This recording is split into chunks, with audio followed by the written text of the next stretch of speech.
2025 में बिहार में कौन चेहरा होगा, who will be the CM face, पूछा गया।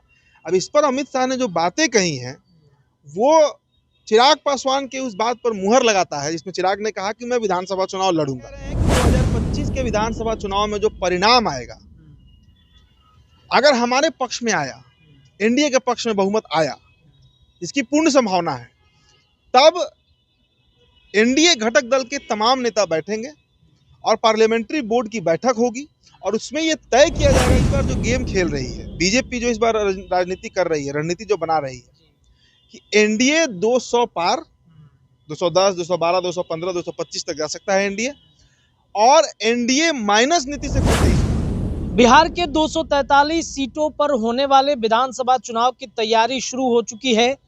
साल 2025 में विधानसभा का चुनाव होगा और आज से जब ये खबर हम कर रहे हैं, ठीक एक साल बाद बिहार में आप सरकार या तो बदलती हुई दिखेंगे या फिर मुख्यमंत्री का चेहरा बदलता हुआ आप देखेंगे।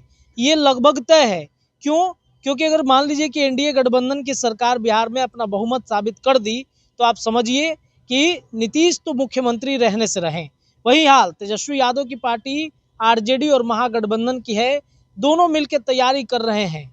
लेकिन सवाल ये उठता है कि एनडीए गठबंधन में मुख्यमंत्री का चेहरा क्या बदलने की तैयारी चल रही है। पहले चिराग पासवान ने ऐलान किया, उसके बाद अब अमित शाह ने ऐलान कर दिया है कि अब नीतीश बिहार के अगले मुख्यमंत्री नहीं होंगे। इस बात में कितनी सच्चाई है? क्या सच में नीतीश को रिप्लेस करने की तैयारी एनडीए गठबंधन से चल रहा है? चलिए चर्चा करते हैं। हमारे साथ हमारे सहयोगी उदित आर्यन जी जुड़ गए हैं।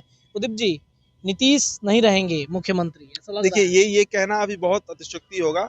हाँ, लेकिन अमित शाह ने जो बात कहा, जो बात कही गई शाह की तरफ से, गृह मंत्री की तरफ से, उससे जदयू में बौखलाहट जरूर है। अभी एक नेशनल चैनल पे लाइव शो चल रहा था, पूरा मंच सजा हुआ था, जिस पर चिराग भी आए हैं, तेजस्वी यादव भी आए हैं, कल अमित शाह आए हुए थे। अमित शाह उसमें जब पूछा गया उनसे कि 2025 में बिहार में सीएम का चेहरा कौन होगा एनडीए की तरफ से, तो इस पर हम वो क्लिप नहीं दिखा सकते हैं कॉपीराइट के चलते। आप जाकर देख सकते हैं, आज तक पर वो मंच सजा हुआ है अमित शाह का, आपको मिल जाएगा विजुअल। आप देखिए, उस पर सवाल पूछा गया अमित शाह से कि साहब 2025 में बिहार में कौन चेहरा होगा, who will be the CM face, पूछा गया। अब इस पर अमित शाह ने जो बातें कही हैं वो चिराग पासवान के उस बात पर मुहर लगाता है जिसमें चिराग ने कहा कि मैं विधानसभा चुनाव लड़ूंगा। मतलब केंद्रीय कैबिनेट से इस्तीफा देकर चिराग लड़ेंगे बिहार में विधानसभा चुनाव, उस पर कल अमित शाह ने मुहर लगा दिया। बिल्कुल, चिराग पासवान उसी मंच से बोले थे एक दिन पहले, दो दिन पहले जी। अमित शाह कह रहे हैं कि 2025 के विधानसभा चुनाव में जो परिणाम आएगा, अगर हमारे पक्ष में आया, एनडीए के पक्ष में बहुमत आया, इसकी पूर्ण संभावना है, तब एनडीए घटक दल के तमाम नेता बैठेंगे और पार्लियामेंट्री बोर्ड की बैठक होगी और उसमें यह तय किया जाएगा कि सीएम कौन होगा।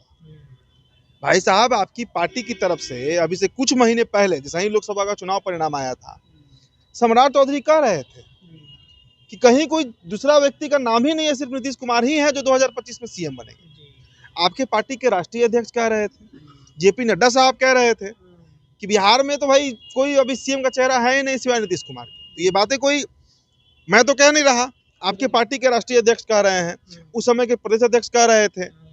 तो आपके प्रदेश अध्यक्ष बिहार के राष्ट्रीय अध्यक्ष कह रहे हैं कि सीएम बाबू ही चेहरा है, और उस पर अचानक से अमित शाह आए और कह दिए कि ये तब तय होगा जब परिणाम आएगा। देखिए रत्नेश, मैं अपने वीडियो में एक बात की चर्चा बार बार करता हूँ कि बीजेपी इस बार जो गेम खेल रही है, बीजेपी जो इस बार राजनीति कर रही है, रणनीति जो बना रही है कि एनडीए 200 पार, 210, 212, 215, 225 तक जा सकता है एनडीए, और एनडीए माइनस नीतीश 123 पार। मतलब नीतीश कुमार के अलावा भी बीजेपी, लोजपा, हम और उपेंद्र कुशवाहा, ये चार पार्टी मिलाकर ही अगर 123 का आंकड़ा पार कर जाए तो फिर जदयू की जरूरत क्या रह जाएगी?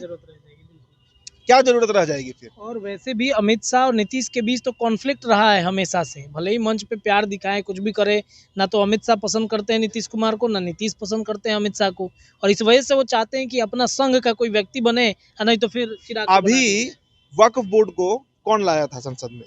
यही अमित शाह लाए थे, और यही अमित शाह डिटरमिन्ड थे इस बात को लेकर कि किसी भी स्थिति में जो शीतकालीन सत्र होगा लोकसभा का, जो अभी चल रहा है, अब खत्म होगा 20 तारीख को।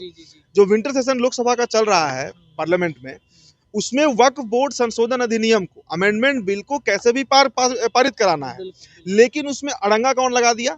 नीतीश कुमार ने लगाया। अब उस बिल का कहीं कोई नामी निशान नहीं है और अगले बजट सत्र तक उसकी चर्चा नहीं होनी है। तो इसका स्पष्ट मतलब है कि आज भी वो तल्खी है अमित शाह और नीतीश कुमार के बीच में। शायद अगर यह बिल पीएम साहब लाए होते, पीएम साहब तो नहीं, कोई और नेता लाया होता, तो शायद ये बिल में नीतीश कुमार थोड़ा कॉम्प्रोमाइज कर लेते, लेकिन चूंकि अमित शाह का मामला था, नीतीश कुमार फिर अड़ गए। और आप बताइए कि राजनीतिक तौर पर कहाँ विचारधारा का मिलन है भाई? कहीं नहीं है। बीजेपी बात करती है कि हम जाति जनगणना नहीं कराएंगे, नीतीश कुमार कहते हैं कि पूरे देश में करा दीजिए। बीजेपी कहती है कि हम वक्फ बोर्ड लाएंगे, नीतीश कुमार कहते हैं लाइएगा तो हम पार्टी गठबंधन तोड़ देंगे। नीतीश कुमार जनसंख्या नियंत्रण के खिलाफ है, वो कहते हैं कि हमने शिक्षित करके बिहार में प्रजनन दर कम करा दिया। बीजेपी कहती है कि जनसंख्या नियंत्रण बिल लाना जरूरी है। किस मुद्दे पर साथ में रहे हैं ये? असम में बीफ बैन होता है, उसका विरोध बिहार में हो जाता है। जी बिल्कुल, देखिए अभी ताजा मुद्दा है ये कि असम में बीफ बैन हुआ तो दर्द यहाँ नीतीश कुमार को हो जाता है। तो किसी भी एंगल से आप समझिए कि बीजेपी और जदयू में कहाँ उस तरह का सामंजस्य है। देखिए 2014 के पहले तक जो एक रणनीति और राजनीति और एक गठबंधन का एक धर्म निभा रहे थे नीतीश कुमार और बीजेपी, जब तक एल.के. आडवाणी थे, अरुण जेटली का एक जो दौर था, वो तो 2014 के प्रधानमंत्री बदलते ही, पीएम साहब के आते ही, नरेंद्र मोदी के आते ही वो रिश्ता खत्म हो गया है। और इसकी शुरुआत 2008 में ही हो गई थी, जब आपको याद होगा कोसी बाढ़ में नरेंद्र मोदी ने पैसा भिजवाया था, फंड भिजवाया था, नीतीश कुमार ने उसे वापस कर दिया था। ये तब की लड़ाई है, ये तब की लड़ाई है जो आज तक खींच रहा है। तो ये अमित साहब कोई ऐसा नहीं है कि रैंडम बोल दिए हैं, ये बीजेपी की रणनीति का हिस्सा है। It's a part of BJP diplomacy. तो इसमें क्या चिराग ही होंगे या संघ का कोई व्यक्ति होगा? देखिए ये बहुत आगे का बात होगा कहना, लेकिन अगर चिराग कह रहे हैं इस बात को कि 2025 में हम विधानसभा लड़ेंगे केंद्रीय मंत्रिमंडल से इस्तीफा देके, तो यहाँ पर बिहार में वो विधायक या मंत्री बनने के लिए तो नहीं कह रहे हैं भाई। जो आदमी केंद्र में ऑलरेडी कैबिनेट में मिनिस्टर है, वो क्यों बिहार सरकार का मंत्री बनेगा? ये क्यों बनेगा वो बिहार में मतलब मंत्री? नहीं होना है ये। वो कभी भी यहाँ पर होंगे, अगर लड़ रहे हैं चिराग विधानसभा, तो आप ये बात लिख कर ले लीजिए कि वो सीएम वही बनेंगे। दूसरा, फिर बीजेपी किसी को लाने नहीं जा रही है। और मैंने कहा ना कि देखिए उनको सीएम बनाने से बीजेपी को सबसे बड़ा फायदा जो होगा, 19% जो दलित वोट है 21 अनुसूचित जातियों का और जनजातियों का, वो बीजेपी के साथ जुड़ जाएगा। और एक स्वर्ण जो वर्तमान के समय में है, वो चिराग से सॉफ्ट कॉर्नर रखता है, वो भी वोट बैंक इनके साथ जुड़ेगा। वो तो देखिए वैसे भी सवर्ण जो है वो सिवाय एनडीए कहीं जाएगा नहीं, या तो बीजेपी के साथ जाएगा, बीजेपी के साथ ही जाएगा मेजोरिटी में। खिसक रहे हैं वो चिराग के फैन हैं, वो आ सकते हैं, वो आ सकते हैं। तो कहने का मतलब है कि नीतीश कुमार का पैकअप करने का पूरा तैयारी बीजेपी ने कर लिया है। और कभी चिराग कहें कि हम विधानसभा लड़ेंगे, कल अमित शाह ने कह दिया कि बहुमत आने के बाद हम देखेंगे कि सीएम कौन होगा, इसका स्पष्ट मतलब। और इसीलिए मैंने वीडियो की शुरुआत में कहा था, समअप कर रहे हैं, कि जदयू में बड़ी बौखलाहट है इस बात को लेकर, और बौखलाहट लाजमी है भाई। जदयू का तो क्लेम है ना कि बिहार की गद्दी मिलेगी तो हम ही को मिलेगी, चाहे हम 100 सीट लाएं या 10 सीट लाएं, हमेशा बड़े भाई की भूमिका में हम ही रहेंगे। लेकिन इस बार उनका पूरा पर कतरने का तैयारी है। दिल्ली में उधर संजय झा एंड गुट को अलग कर ही लिया गया है, बिहार में इधर एक अलग गुट काम कर ही रहा है, और इस पर अभी ऐलान भी किया जा रहा है।